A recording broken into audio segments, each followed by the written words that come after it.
지금 이 순간에도 대선 후보, 내가 투표할 후보를 바꿀 의향이 있는가라고 묻는다면 시청자 여러분께서 뭐라고 대답하시겠습니까? 나는 마음을 붙였다 라고 하신 분들도 많을 것이고, 나는 아직 마음을 잡지 못했다, 내 마음 나도 몰라 하시는 분도 계실 것 같습니다. 구체적인 수치가 나와 있습니다. 살펴보시죠.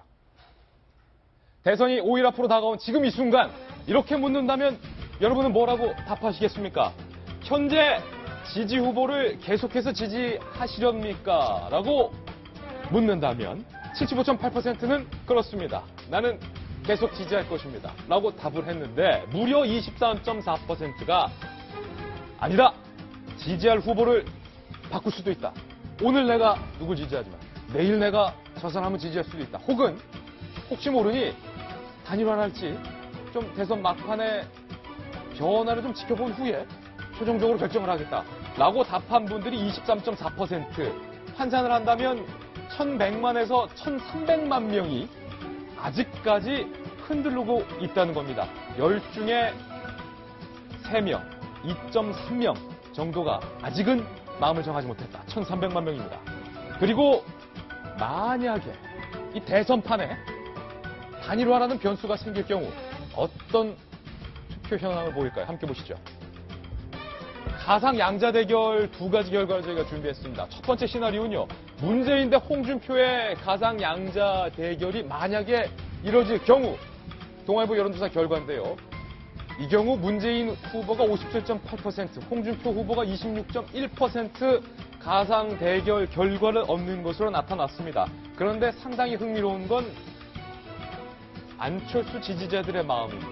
만약에 홍준표 후보로 단일화가 될 경우 안철수를 지지했던 지지자들의 39.2%, 거의 40%에 가까운 사람들은 홍 후보 안 찍고 문재인을 찍겠다라고 독특하게도 답변을 했다는 겁니다. 그렇다면 두 번째 경우입니다. 단일화가 안철수 후보로 됐을 경우 문재인 46.1, 안철수 35.4로 이 경우에도 문 후보가 승리하는 것으로 가상 대결 결과 드러났는데, 상당히 흥미로운 건 아까와는 다르게 안철수 후보로 단일화가 됐을 경우 홍준표 후보의 지지자 중 절반 이상이 60%에 가까운 사람이 문 후보로 찍는 것이 아니라 안철수 후보를 찍겠다, 이렇게 답변을 했다는 거예요. 정성희 위원님, 표의 확장성이랄까, 안 후보 쪽으로 단일화되는 편이 승산이 더 있겠다, 이런 얘기입니다. 그렇다 하더라도 양자 대결에서도 역시 문재인 후보가 압도적이죠. 예. 압도적일 거로 말할 수는 없겠지만 그래도 훨씬 경쟁력이 있는 걸로 나오고, 그래서 누구로 단일화할 것이냐 할 때는 역시 이제 안철수 후보로 했을 때 허위 확장성이 훨씬 크다는 걸 알 수가 있고요. 지금 우리가 이제 마지막 여론조사를 보고 있습니다. 주로 5월 2일 날, 1일, 2일 날 겹쳐서 했거나 2일 날 한 걸로 되어 있는데, 이것이 의미하는 바가 뭐냐면 5월 2일 날 마지막 TV 토론 결과가 충분히 반영됐다고 보기는 좀 어려운 게 있습니다.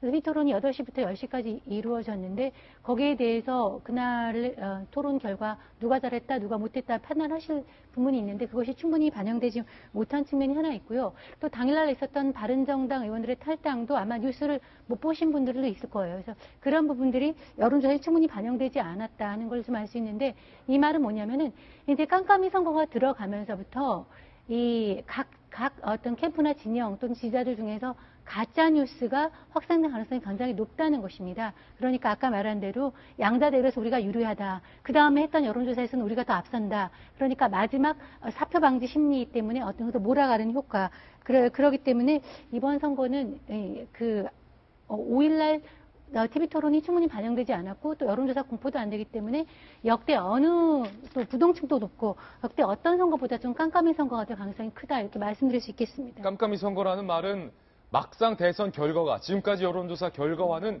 전혀 다를 수 있다. 마치 미국 대선을 생각하시면 쉬울 것 같습니다. 미국 대선처럼 여론조사 결과대로 대선 결과가 나오지 않을 수도 있다, 그만큼 변수가 많다라는 해설로 들리는데요. 특이할 점은 홍준표 후보와 안철수 후보가 오차 범위 내에서 딱 붙었다는 겁니다. 홍준표 후보와 안철수 후보 각 캠프의 반응을 저희가 취재를 한번 해봤습니다.